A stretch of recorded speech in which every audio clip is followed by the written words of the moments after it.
Hai guys, buat aku cari tahu maka kamu akan dapat hadiah.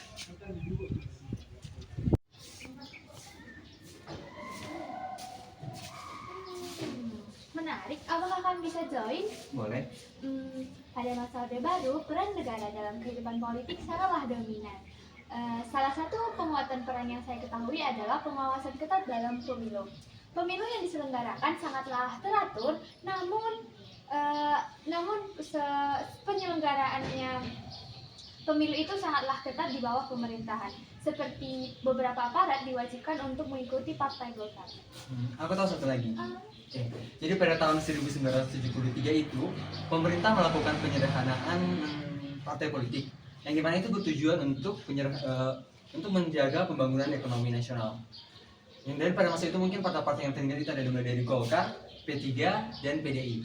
Dan pada tahun 1850 itu juga pemerintah mewajibkan mereka itu para partai politik itu harus berasaskan Pancasila yang dimana itu untuk menjaga tidak munculnya ideologi-ideologi baru yang dapat menghancurkan stabilitas negara Indonesia. Apakah bisa mendapatkan hadiahnya? Makasih karena kalian sudah buat aku jadi tahu, kalian akan dapat hadiah. Makasih.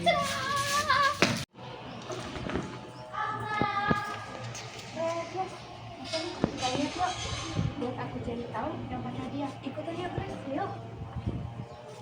Abang tahu nggak kebijakan politik pada masa Orde Baru? Kurang tahu kan? Nah, kebijakan politik pada masa Orde Baru itu ada 4. Pertama itu ada Defensi ABRI atau Angkatan Bersenjata Republik Indonesia yang meliputi TNI dan kepolisian. Nah, kebijakan ini merupakan peran ganda dari ABRI, yakni kekuatan politik, kekuatan keamanan dan pertahanan, dan kekuatan politik sosial.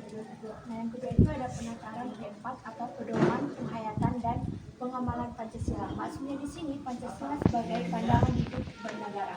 Nah, dalam Orde Baru, pemerintahan Orde Baru ini, penataran P4 ini sangat penting dikarenakan penataran P4 ini diberlakukan bagi PNS atau pegawai negeri sipil dan seluruh siswa. Karena kakak udah buat aku jadi tahu, kakak jadi dapat hadiah.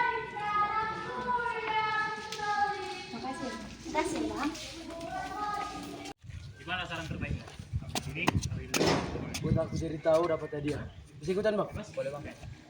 Jadi bang, kehidupan politik pada masa Orde Baru itu Kau yang kalau kanan hari itu tiap hari. nggak jadi bang. Bang, tanya aja boleh nggak? Boleh kak. Nah, di sini aku akan membuat abang jadi tahu bagaimana kehidupan politik pada masa Orde Baru, yakni diberlangsungkannya pemilu. Nah, pemilu pada masa Orde Baru ini memiliki sistem yang proporsional dan daftar yang tertutup. Artinya, partai politik ini sudah menentukan siapa saja calon legislatif dalam daftar, dan kita sebagai rakyat itu hanya dapat memilih partai, bukan calon secara individu. Nah, tentunya kebijakan ini memiliki dampak positif dan negatif dong. Dampak positifnya itu sistem pemilu ini dapat memberikan legitimasi bagi pemerintahan pada masa Orde Baru. Tetapi dampak negatifnya itu sendiri, sistem pemilu ini tidak mencerminkan kehendak rakyat secara utuh karena sistem pemilu ini terlalu terkontrol kuat oleh pemerintah, dan bisa dibilang sistem pemilu ini lebih bersifat sebagai formalitas daripada mencerminkan demokrasi yang sejati. Ya, setelah itu abang tahu nggak sih kalau ternyata Partai Golkar itu ternyata dibentuk pada masa pemerintahan Orde Baru loh. Abang tahu nggak kenapa Partai Golkar itu ternyata bisa diciptakan pada masa Orde Baru? Jadi pada saat itu para pemerintah yang ada pada masa Orde Baru itu mereka ingin menciptakan sebuah stabilitas politik, di mana stabilitas politik ini nanti akan mengendalikan sistem politik pada masa itu. Jadi pada saat mereka menciptakan stabilitas politik ini, mereka mendirikan partai Golkar, bang. Jadi partai Golkar ini itulah partai yang menjadi partai tunggal yang mengendalikan sistem politik pada masa itu. Tapi ternyata memang pada saat itu Partai Golkar ini berhasil menjaga stabilitas politik dan menciptakan sistem politik yang terstruktur. Tapi ternyata pada saat stabilitas politik ini sudah berjalan berlangsung lama, ternyata ada pembatasan antar partai politik yang lain. Kan tadi aku bilang pada saat itu Partai Golkar ini menjadi partai tunggal dan partai dominan, di mana partai politik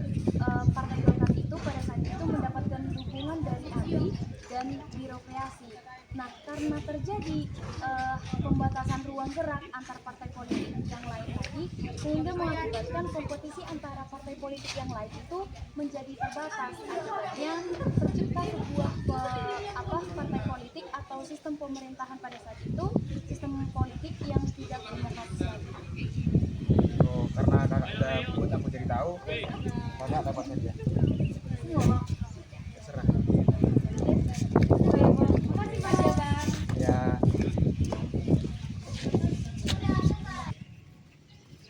Buat aku jadi tahu, maka kamu akan dapat hadiah. Boleh ikutan nih bang? Boleh bang. Jadi ya bang tahu gak bahwa Indonesia pernah keluar dari PBB? Jadi Indonesia sudah aktif menjadi anggota PBB sejak 28 September 1950 pada masa Presiden Soekarno tepatnya. Oke. Jadi alasannya Indonesia keluar dari PBB itu adalah Malaysia diterima sebagai menjadi anggota PBB yang tidak tetap. Jadi pada waktu itu Indonesia dan Malaysia itu sedang mengalami konflik. Jadi kembalinya Indonesia ke anggota PBB pada saat itu, pada masa Orde Baru Indonesia memutuskan untuk kembali menjadi anggota PBB pada tanggal 28 September 1966. Alasannya ini karena Indonesia kembali menganut sistem politik bebas. Itu bang, karena abang udah buat aku jadi tahu, jadi abang dapat hadiah. Cuma ini bang, Iya bang, kenapa yang tadi bang? cuma itu doang bang. Nah, pastinya bang. Bang, interview online nggak bang? Boleh bang? Gini bang, jadi pada masa Orde Baru, sistem pemerintahan yang dipimpin oleh Presiden Soeharto itu pada masa itu pernah memperlakukan yang dinamakan sistem represi untuk para lawan politik. Di mana pada saat itu banyak lawan politik Soeharto yang secara misterius ditangkap, dibunuh, bahkan sampai diasingkan. Dan tidak sampai di situ bang, bahkan semua partai politik, contohnya Partai Komunis Indonesia atau PKI juga dibubarkan oleh Presiden Soeharto sendiri. Gitu bang. Nah, jadi pembentukan sistem politik pada masa Orde Baru, pembangunan sistem politik itu terpusat kepada Presiden Soeharto. Kalau kita tahu, Presiden Soeharto itu presiden terlama yang ada di Indonesia. Sistem ini mengutamakan stabilitas politik dan kontrol. Yang sedikit pada stabilitas politik ini untuk sedikit memberikan ruang kepada oposisi. Nah, stabilitas politik itu adalah ciri khas pada masa pemerintahan Orde Baru yang dibuat oleh Presiden Soeharto. Nah, untuk mencapai itu ada beberapa cara yang dilakukannya. Yang pertama ada penyederhanaan partai politik.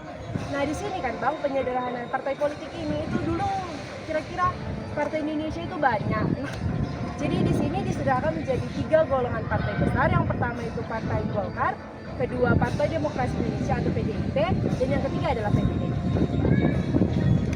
Karena abang dan kakak sudah buat aku jadi tahu, jadi kakak dan abang dapat satu hadiah. Jadi bang. Terima kasih Bang. Oke.